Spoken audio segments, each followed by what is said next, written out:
Le Seigneur Jésus s'est dépouillé afin que d'autres y prennent part. L'apôtre dit qu'il est donc en vous cette pensée, Philippiens 2,5. Si certains d'entre vous sont enclins à revendiquer leurs propres droits, à rester sur leur position, dans le but de garder les choses pour eux-mêmes, ils violent l'esprit même de Christ, qui a abandonné ses propres droits, afin que d'autres puissent y accéder et en bénéficier.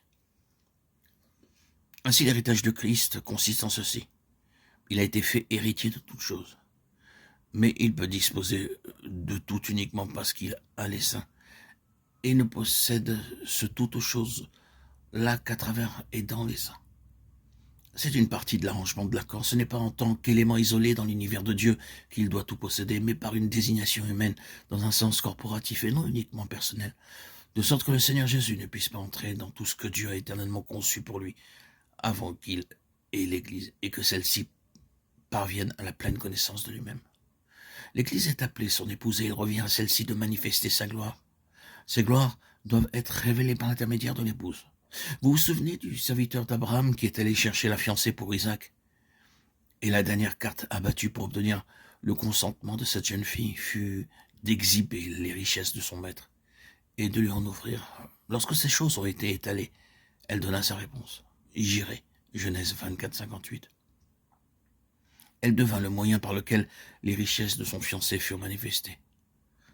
Comment les autres personnes de sa famille, celles de Rebecca, ont su quel genre d'homme était ce Isaac, s'il était un mendiant ou un prince? Le serviteur, ayant avec lui ce qui lui appartenait, leur a montré ses richesses, ses bijoux, et ils ont su quel genre d'homme il était.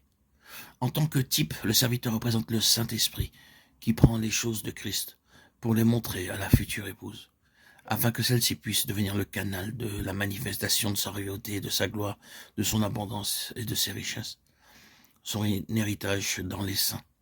Lorsque vous arrivez à la fin du livre de l'Apocalypse, à la ville qui descend du ciel venant de Dieu, ayant la gloire de Dieu, paraît comme une épouse pour son époux, son éclat est semblable à celui d'une pierre très précieuse. Et vous voyez qu'il s'agit d'église avec la plénitude de Christ. Et c'est cette église qui manifeste universellement qui est Christ.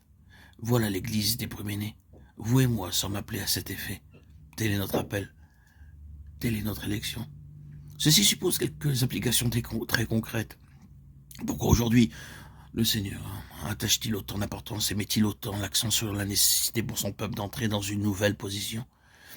Il n'y a aucun doute là-dessus que sur une grande partie du monde, ceux qui appartiennent au Seigneur prennent de plus en plus conscience du besoin spirituel, d'un manque, d'une faiblesse et d'une déception, d'un sentiment d'échec et entrent dans une nouvelle recherche.